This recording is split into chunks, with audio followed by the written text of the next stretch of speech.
ನೀವೀಗ ನೋಡ್ತಾ ಇರ್ತಕ್ಕಂಥ ದೃಶ್ಯ ಇದು ಮಂಗಳೂರಿನ ದೃಶ್ಯ. ಮಂಗಳೂರಿನಲ್ಲಿ ಮಳೆ ಯಾವ ಪರಿಪ್ರಮಾಣದಲ್ಲಿ ಬೀಳ್ತಾ ಇದೆ, ಎಷ್ಟು ನೀರು ನಿಂತಿದೆ, ಆ ಫ್ಲೈಓವರ್ ಕೆಳಗಡೆ, ಪಂಪ್ವೆಲ್ ಫ್ಲೈಓವರ್ ಕೆಳಗಡೆ ಆ ದೃಶ್ಯವನ್ನು ತಾವೀಗ ಗಮನಿಸ್ತಾ ಇದ್ದೀರಾ. ಅಲ್ಲೆಲ್ಲ ಅವೈಜ್ಞಾನಿಕವಾದ ಕಾಮಗಾರಿ ಆರಂಭದಿಂದನೂ ಹೇಳ್ತಾ ಇದ್ರು. ಹಾಗಾಗಿ ಈ ಪರಿಸ್ಥಿತಿ. ಈ ಬಗ್ಗೆ ಮತ್ತಷ್ಟು ಮಾಹಿತಿ ನನ್ನ ಕೊಲೀಗ್ ಸುಕ್ಪಾಲ್ ಅವರಿಂದ ಪಡ್ಕೊಳ್ಳೋಣ. ಸುಕ್ಪಾಲ್, ರೆಡ್ ಅಲರ್ಟ್ ಅಂತಂದ ಮೇಲೆ ಎಕ್ಸ್ಪೆಕ್ಟೆಡ್ ಈ ಪರಿಪ್ರಮಾಣದಲ್ಲಿ ಮಳೆ ಆಗ್ತಾ ಇರ್ತಕ್ಕಂಥದ್ದು. ಬಟ್ ಜನಜೀವನ ಹೇಗಿದೆ? ಈ ಶಾಲಾ ಕಾಲೇಜುಗಳಿಗೆ ರಜೆ ಕೊಡುವಂತಹ ತೀರ್ಮಾನಕ್ಕೆ ಏನಾದರೂ ಬಂದಿದ್ದಾರಾ? ಇನ್ನೂ 5 ದಿನ ಅಂತಂದರೆ ಮುಂದಿನ ಪರಿಸ್ಥಿತಿ ಹೇಗೆ ಅಂತ?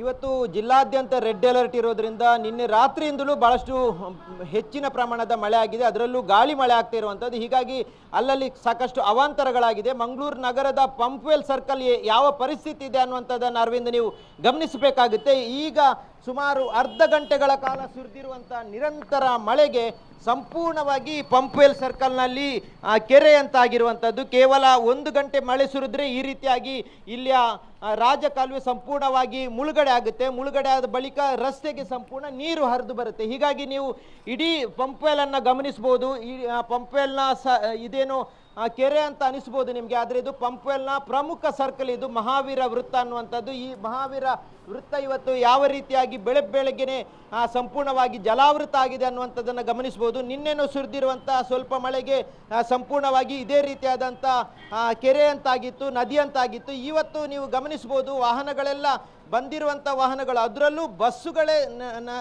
ನೀರಲ್ಲಿ ನಿಂತು ಹೋಗಿರುವಂಥದ್ದನ್ನು ನೀವು ಗಮನಿಸಬಹುದು. ಆಟೋ ಆಗಿರ್ಬೋದು ಅಥವಾ ಬೇರೆ ಸಣ್ಣ ಪುಟ್ಟ ವಾಹನಗಳಿಗೆ ಖಂಡಿತವಾಗಿ ಇದರಲ್ಲಿ ಹೋಗಲಿಕ್ಕೆ ಸಾಧ್ಯ ಆಗೋದಿಲ್ಲ. ಈ ಭಾಗದಲ್ಲಿ ಏನಿದೆ, ಇಲ್ಲೊಂದು ದೊಡ್ಡ ರಾಜಕಾಲುವೆ ಇದೆ. ಈ ರಾಜಕಾಲುವೆ ಸಂಪೂರ್ಣವಾಗಿ ತುಂಬಿ ಹರಿತಾ ಇದೆ. ನಿರಂತರವಾಗಿ ಸುರಿದಿರುವಂಥ ಮಳೆಗೆ ಸಂಪೂರ್ಣವಾಗಿ ತುಂಬಿ ಹರಿತಾ ಇದೆ. ಹಾಗಾಗಿ ಮೇಲ್ಭಾಗದಿಂದ ಕೆಳಗೆ ನೀರು ನುಗ್ಗಿರುವಂಥದ್ದನ್ನು ನೀವು ಗಮನಿಸಬಹುದು. ಇಲ್ಲಿ ಯಾವುದೇ ವಾಹನ ಬಂದರೂ ನಡುವಿನಲ್ಲಿ ಸಿಕ್ಕಿ ಹಾಕೊಳ್ಳುವಂಥ ಪರಿಸ್ಥಿತಿ ನಿರ್ಮಾಣ ಆಗಿದೆ. ನೀವು ಗಮನಿಸಬಹುದು, ಕಾರು ವೇಗವಾಗಿ ಹೋಯ್ತು, ಇನ್ನೊಂದು ಆಟೋ ಅಲ್ಲೇ ನಿಂತಿರುವಂಥದ್ದು. ಅಂದರೆ ನೀರಿನಲ್ಲಿ ಅಷ್ಟೊಂದು ಪ್ರಮಾಣದ ನೀರಿದೆ. ಇದು ಪ್ರಮುಖ ರಸ್ತೆ, ಮಂಗಳೂರಿನ ನಗರಕ್ಕೆ ಎಂಟ್ರಿ ಆಗುವಂಥ ಪ್ರಮುಖ ರಸ್ತೆ ಇದು. ಮಂಗಳೂರು ನಗರಕ್ಕೆ ಹೋಗುವಂಥ ಎಲ್ಲ ವಾಹನಗಳು ಇವತ್ತು ಸ್ಥಗಿತಗೊಂಡಿರುವಂಥದ್ದು.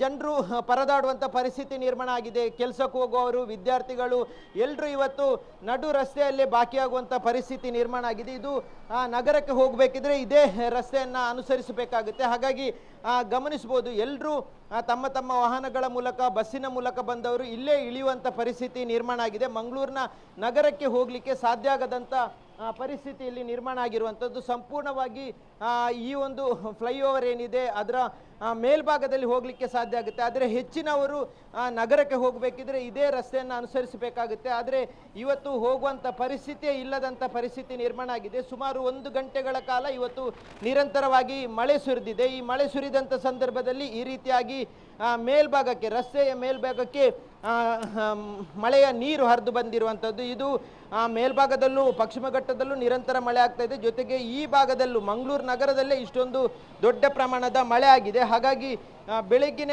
ಎಲ್ಲ ಕೆಲಸಗಳಿಗೆ ಹೋಗೋರಾಗಿರ್ಬೋದು ಅಥವಾ ವಿದ್ಯಾರ್ಥಿಗಳಾಗಿರ್ಬೋದು, ಎಲ್ಲರೂ ಬೆಳಿಗ್ಗೆನೆ ಇವತ್ತು ಪರದಾಡುವಂಥ ಪರಿಸ್ಥಿತಿ ನಿರ್ಮಾಣ ಆಗಿದೆ. ಇದು 1 ಗಂಟೆಗಳ ಕಾಲ ನಿರಂತರ ಮಳೆ ಸುರಿದ್ರೆ ಈ ಭಾಗದಲ್ಲಿ ಇದೇ ಪರಿಸ್ಥಿತಿ ನಿರ್ಮಾಣ ಆಗುವಂಥದ್ದು. ಪಂಪ್ವೆಲ್ ಸರ್ಕಲ್ ಅನ್ನುವಂಥದ್ದೇ ಈ ರೀತಿಯಾದಂಥ ಪರಿಸ್ಥಿತಿ ನಿರ್ಮಾಣ ಆಗುತ್ತೆ. ಇದು ಕೇವಲ ಇಲ್ಲಿ ಮಾತ್ರ ಅಲ್ಲ, ಕೆಲವೊಂದು ಕಡೆಗಳಲ್ಲಿ ಈ ರೀತಿಯಾದಂಥ ತಗ್ಗು ಪ್ರದೇಶಗಳಿಗೆ ನೀರು ನುಗ್ಗಿರುವಂಥದ್ದು. ಇವತ್ತು ಬೆಳಗಿನಿಂದ ಸುರಿದಿರುವಂಥ ಮಳೆಯ ಪರಿಣಾಮವಾಗಿ ಈ ರೀತಿಯಾಗಿ ತೊಂದರೆ ಆಗಿರುವಂಥದ್ದು. ಇನ್ನು 5 ದಿನಗಳ ಕಾಲ ಇದೇ ರೀತಿಯಾದಂಥ ರೆಡ್ ಅಲರ್ಟ್ ಇದೆ ಅನ್ನುವಂಥ ಮಾಹಿತಿಯನ್ನು ಹವಾಮಾನ ಇಲಾಖೆ ಕೊಟ್ಟಿದೆ. ಹಾಗಾಗಿ ಆ ಸಂದರ್ಭದಲ್ಲೂ ಅಲರ್ಟ್ ಆಗಿರುವಂತೆ ಈಗ ಜಿಲ್ಲಾಡಳಿತ ಸೂಚಿಸಿದೆ. ಇಡೀ ಜಿಲ್ಲಾದ್ಯಂತ ಇವತ್ತು ಸಂಪೂರ್ಣ ಮಳೆ ಆಗುವಂಥ ಸಾಧ್ಯತೆ ಇರುವಂಥದ್ದು. Arvind, right, thank you. ತಮ್ಮೆಲ್ಲ ಮಾಹಿತಿಗೆ ಧನ್ಯವಾದ ಸುಕ್ಪಾಲ್. ಎಕ್ಸ್ಪೆಕ್ಟೆಡ್ ಈ ಥರ ಮಳೆ ಬರೋದು, ಆದರೆ ಅಲ್ಲಿ ಸರಿಯಾದಂತಹ ಕಾಮಗಾರಿ ಆಗಿಲ್ಲ ಅಂತ ಸ್ಥಳೀಯರೇ ಆರೋಪ ಮಾಡ್ತಾ ಇರೋದ್ರಿಂದ ಮಳೆ ಬಂದಾಗ ಅವ್ರು ಹೇಳ್ತಾ ಇದ್ದಾರಲ್ಲ, ಕೇವಲ ಅರ್ಧ ಗಂಟೆ ಸುರಿದ ಮಳೆಗೆ ಆ ಸರ್ಕಲ್ ಇಷ್ಟು ಪ್ರಮಾಣದ ನೀರು ತುಂಬಿಕೊಳ್ಳುತ್ತೆ ಅಂತಂದ್ರೆ ಇನ್ನೂ 5 ದಿನ ರೆಡ್ ಅಲರ್ಟ್ ಕೊಟ್ಟಿದ್ದಾರೆ. 10 ವರ್ಷ ತಗೊಂಡಿದ್ರು ಈ ಫ್ಲೈಓವರ್ ಮಾಡೋದಕ್ಕೆ.